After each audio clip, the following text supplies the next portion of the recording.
Hello viewers. So இன்னைய வீடியோவில் நம்ம ஏரியா ஆஃப் ட்ரையாங்கிள் அதான் பார்க்க போறோம். நம்மளுடைய ப்ரீவியஸ் வீடியோல ஒரு சமபக்க முக்கோணத்தின் பரப்பளவு, அதே மாதிரி ஒரு செங்கோண முக்கோணத்தின் பரப்பளவு இதை பத்திலாம் டீட்டெயில்டா பார்த்துருப்போம். இந்த வீடியோல நாம என்ன பார்க்க போறோம்னா அசமபக்க முக்கோணம். சரிங்களா, மூணு பக்கமுமே வந்து எனக்கு ஈக்குவலா இல்லை அப்படின்னா சரிங்களா, அந்த ட்ரையாங்கிளுடைய ஏரியாவை எப்படி பார்க்கறது, ஸோ அதுதான் நம்ம டிஸ்கஸ் பண்ண போறோம். இப்போ நம்ம பாத்தீங்கன்னா consider if it is a equal triangle. சரிங்களா, சோ இப்போ இது வந்து இதோடைய ஹைட் அப்படின்னு சொல்லி சொல்லுவோம். இது எல்லாமே லென்த் ஏ. அப்ப இந்த ஒரு கரஸ்பாண்டிங் போர்ஷன் a/2 வரும். இப்போ பிதாகரஸ் தியரம் படி இந்த h என்னன்னு என்னால கால்குலேட் பண்ண முடியும். அதே மாதிரி ஒரு செங்கோண முக்கோணம் அப்படின்னு சொல்லி எடுத்துக்கிட்டோம் அப்படின்னா சரிங்களா, சோ இது வந்து ஐ டேக் சம் ஹச்ன்னு வச்சுக்கலாம், இது பின்னு வச்சுக்கலாம். சரிங்களா, அப்போ தேர்ஃபோர் இதுலயே எனக்கு அந்த குத்து உயரம் தெரியும், அடிப்பக்கம் தெரியும். இதுல இருந்து இந்த ரெண்டுத்துக்குமே நான் என்ன பண்ணலாம், இந்த குத்து உயரமும் அடிப்பக்கமும் தெரியாதனால ஆஃப் பிஹெச் அந்த ஃபார்முலா யூஸ் பண்ணி என்ன பண்ணிடலாம், என்னால கால்குலேட் பண்ண முடியும். இந்த ஹைட்டும் தெரிஞ்சிருச்சு, அடிப்பக்கம் பேஸும் தெரிஞ்சிருச்சு. இங்கேயும் அதே மாதிரி இந்த பேஸ் ஹைட் தெரிஞ்சிருச்சு. ஆனா அசமபக்க முக்கோணம் அப்படின்னு வரக்குள்ள சரிங்களா, உதாரணத்துக்கு you consider this is a அசமபக்க முக்கோணம் அப்படின்னு எடுத்துக்கலாம். நான் மூணு பக்கமே எனக்கு ஈக்குவலா இல்ல. இது வந்து ஏன்னு வச்சுக்கலாம், இதை பின்னு வச்சுக்கலாம், இதை சி அப்படின்னு வச்சுக்கலாம். இப்போ மூணுமே வேற வேற பக்கமா இருந்ததுன்னா இந்த குத்துயரம் இருக்கு பாத்தீங்களா, இந்த டேட்டா கொடுத்துட்டாங்கன்னா சரிங்களா, அது ஹச்னு வச்சுக்கலாம். இந்த ஹச் வந்து கொடுத்துட்டால் நான் வந்து ஆஃப் பிஹெச் இந்த ஃபார்முலா வச்சு ஏரியா கண்டுபிடிச்சிடலாம். பட் பெரும்பாலான கேசஸ்ல இந்த ஹச் கொடுக்கறது இல்லை. சரிங்களா, அண்ட் மோர் ஓவர் இந்த குத்துயரம் இந்த லைன் போடுறோம் பாத்தீங்களா, இந்த லைன் வந்து இந்த சிய எப்படி பிரிக்குதுங்கிற டேட்டாவும் நமக்கு கொடுக்க மாட்டாங்க. அப்படி இருக்கக்குள்ள இந்த ஏரியா கண்டுபிடிக்கிறதுக்கு ஆஃப் பிஹெச் இந்த ஃபார்முலா என்னால யூஸ் பண்ண முடியாது.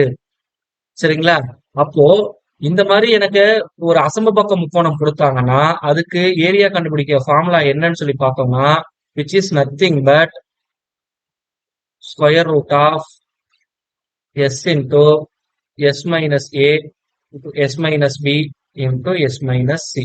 ஸோ இதுதான் இந்த கரஸ்பாண்டிங் ஃபார்முலா. இதுல எஸ் அப்படிங்கிறது வந்து என்ன அப்படின்னா செமி பெரிமீட்டர் அப்படின்னு சொல்லி சொல்லுவோம். சரிங்களா, பெரிமீட்டர்னா நமக்கு தெரியும் விச் இஸ் நத்திங் பட் சுற்றளவு. அப்போ இதுதான் என்னுடைய ஸ்டார்டிங் பாயிண்ட் வச்சுக்கலாம். அப்ப இதை வந்து என்ன வரணும், இப்படி சுத்தி வரணும். இப்போ சுத்தி வரக்குள்ள அதோடைய மொத்த நீளம் வந்து எவ்வளோ, S is equal I mean A plus B plus C, இதுதான் வந்து என்னுடைய மொத்த சுற்றளவு. அப்ப அதுல பாதிதாங்கிறது செமி பெரிமீட்டர், அரை சுற்றளவு அப்படின்னு சொல்லி சொல்லுவோம். சரிங்களா, இது வந்து டிவைட் பை 2 அப்படின்னு சொல்லி போட்டா இதுதான் வந்து என்னுடைய அரை சுற்றளவுக்கான ஃபார்முலா. சரிங்களா, ஸோ அப்ப ஏரியா வந்து இப்படிதான் வந்து நான் என்ன பண்ணணும், கால்குலேட் பண்ணணும்.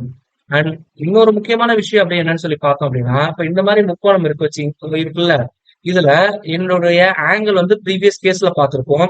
θ1 பிளஸ் θ2 ரெண்டு ஆங்கிளையும் ஆட் பண்ணக்குள்ள 90 டிகிரி வந்ததுன்னா இது வந்து என்னன்னு சொல்லியிருந்தேன், காம்ப்ளிமெண்ட்ரி அப்படின்னு சொல்லி சொல்லியிருந்தேன், காம்ப்ளிமெண்ட்ரி ஆங்கிள் அப்படின்னு சொல்லி சொல்லியிருந்தேன்.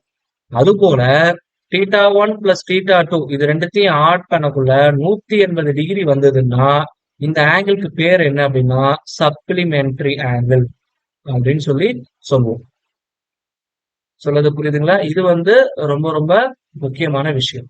அதே மாதிரி நம்மளுடைய ப்ரீவியஸ் வீடியோலயும் சொல்லியிருக்கோம். இப்போ இங்க பாத்தீங்கன்னா முக்கோணத்துடைய பக்கங்கள் ஏ பி சி அப்படி இருக்குன்னா ஏதாவது ரெண்டு பக்கத்தை நான் ஆட் பண்றேன் அப்படின்னா அந்த மூணாவது பக்கத்தை விட எனக்கு எப்படி இருக்கணும், அது பெருசா இருக்கணும். இந்த மூணாவது பக்கங்கிறது வந்து என்னதுன்னா இந்த மூணு சைட்ல எது பெரிய பக்கமோ இல்ல எது பெரிய பக்கம் சரிங்களா, அந்த நம்பரை தவிர்த்துட்டு மீதி இருக்கிற ரெண்டு நம்பரை ஆட் பண்ணோம்னா கண்டிப்பா அந்த பெரிய பக்கத்தை விட அதிகமா இருக்கணும். அப்படி இருந்தா மட்டும்தான் அது வந்து ஒரு முக்கோணத்தின் பக்கங்களா அமையும், இல்லைன்னா பக்கங்களா அமையாது. இது வந்து ரொம்ப ரொம்ப இம்பார்ட்டன்ட் கான்செப்ட். சரிங்களா, சோ இதெல்லாம் நமக்கு டீட்டெயில்டா தெரிஞ்சா போதுமானது, நம்ம மிக எளிமையா ஒர்க் அவுட் பண்ண முடியும். சரிங்களா, இப்போ அதே மாதிரி இன்னொரு முக்கியமான விஷயம் என்னன்னு சொல்லி பார்த்தோம்னா சர்க்கம் சென்டர் அப்படின்னு சொல்லி சொல்லுவோம். சரிங்களா, சோ இத பத்தின டீடைல்ஸ் வந்து நம்மளுடைய அடுத்த வீடியோல நம்ம பார்க்கலாம். சரிங்களா, இப்போ நம்ம இந்த சொன்ன இந்த பேசிக் கான்செப்ட்ஸை வச்சு நம்மளுடைய சம்ஸை வந்து ஒர்க் அவுட் பண்ணுவோம். சரிங்களா, வாங்க ப்ராப்ளத்துக்குள்ள போகலாம்.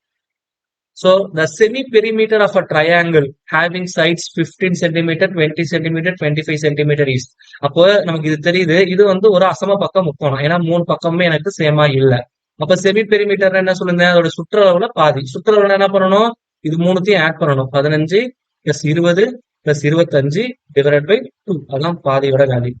அப்போ 15, 20, 35, 35 கூட 25 ஆட் பண்ணா 60. அப்ப 60/2 விச் இஸ் ஈக்குவல் டு 30.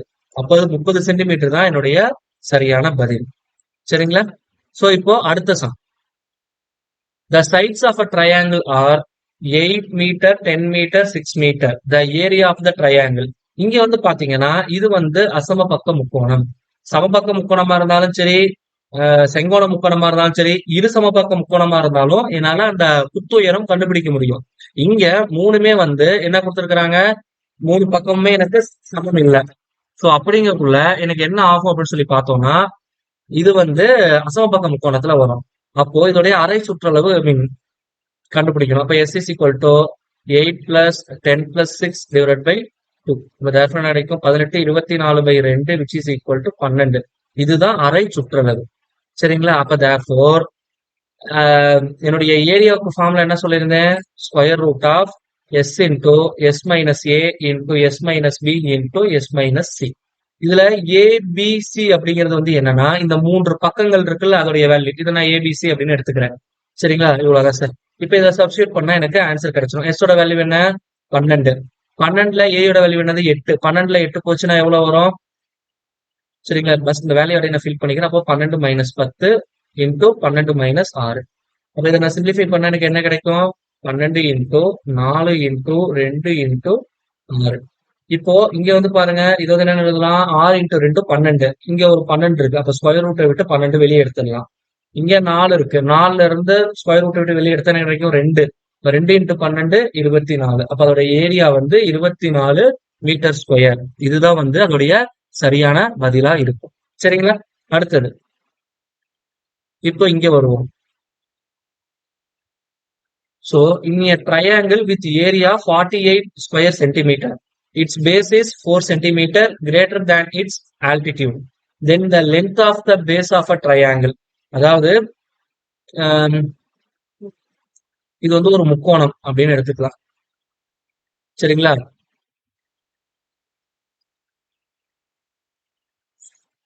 சரிங்களா சார்? இப்போ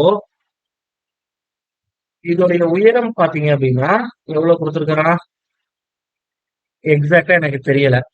ஐ டேக் சம் ஹச்ன்னு எடுத்துக்கலாங்களா?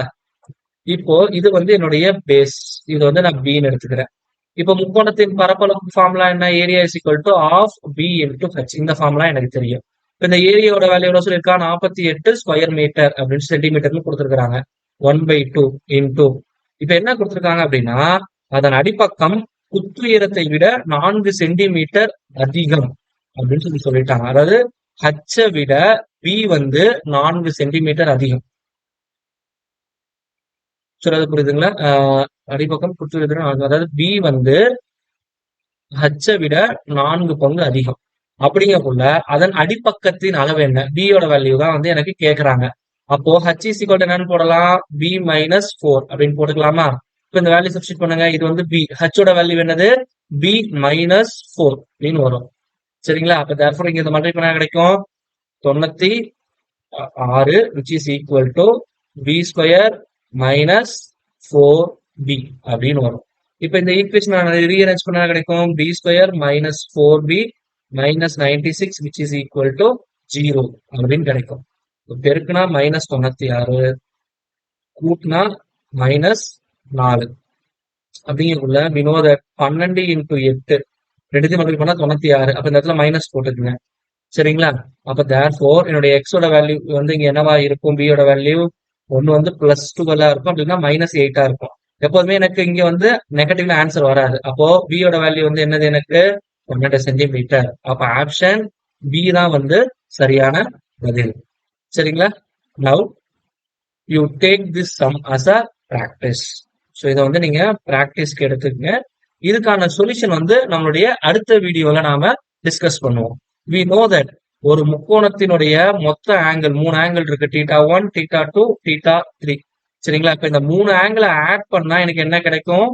180 வரணும். இதுதான் வந்து நம்மளுடைய பேசிக்ஸ். இது நம்மளுடைய ப்ரீவியஸ் வீடியோல சொல்லியிருப்போம். சரிங்களா? அதாவது 3 கோணங்களின் கூடுதல் வந்து 180 டிகிரி. சரிங்களா? இப்போ இந்த லாஜிக்க வச்சுக்கிட்டு இந்த சம்ம பிராக்டிஸ்ல ஒர்க் அவுட் பண்ணி பாருங்க. ஸோ நம்ம சேனல்ல போடக்கூடிய வீடியோ பிடிச்சிருந்தது, எளிமையா இருக்கு அப்படின்னா, மறக்காம நம்ம சேனல சப்ஸ்கிரைப் பண்ணிடுங்க. உங்க ஃப்ரெண்ட்ஸுக்கும் சேனல ஷேர் பண்ணுங்க. Thank you.